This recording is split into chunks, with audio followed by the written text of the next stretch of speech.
রমজান মাসটা আসলে আমাদের কাছ থেকে হারিয়ে গেছে।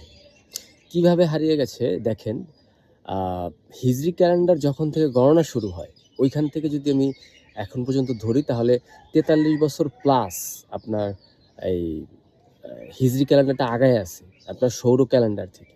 কেন এটা আগায় আছে? আপনার হিজরি ক্যালেন্ডারে হচ্ছে আপনার বছরে ১০ দিন বা ১১ দিন আপনার ডিফারেন্ট থাকে সৌর ক্যালেন্ডার থেকে।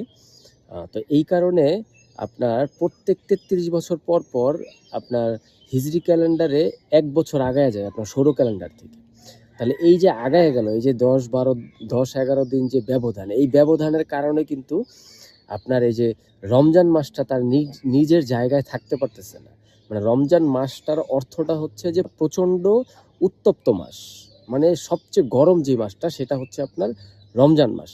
তাই আমরা কিন্তু রমজান মাসটা প্রচণ্ড গরমে পাই না। আবার এরকম যখন সার্কেল অনুযায়ী ঘুরতে, ঘুরতে কোনো এক সময় যাইয়া রমজান মাস তার সঠিক সময়ে যাইয়া রমজান মাসটা হয়। রমজান মাস এই যে নামটা দেওয়া হইছে এই কারণে যে এই মাসটায় প্রচণ্ড গরম পড়তো এবং আরবে সবচেয়ে বেশি গরম পড়ে আপনার আগস্ট মাসে।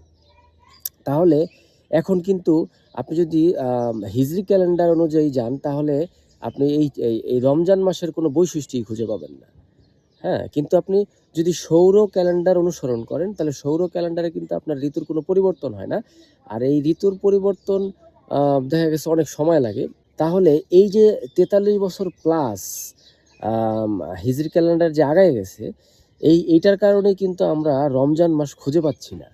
যে রমজান মাস তার নিজস্ব বৈশিষ্ট্য ধইরা রাখতে পারতেছে না। রমজান মাসের যে অর্থটা, সেই অর্থটা এই মাসটা নিজে থেকে হারায় ফেলছে। মানে আসলে কি আমরা এরকে হারায় ফেলছি আরকি।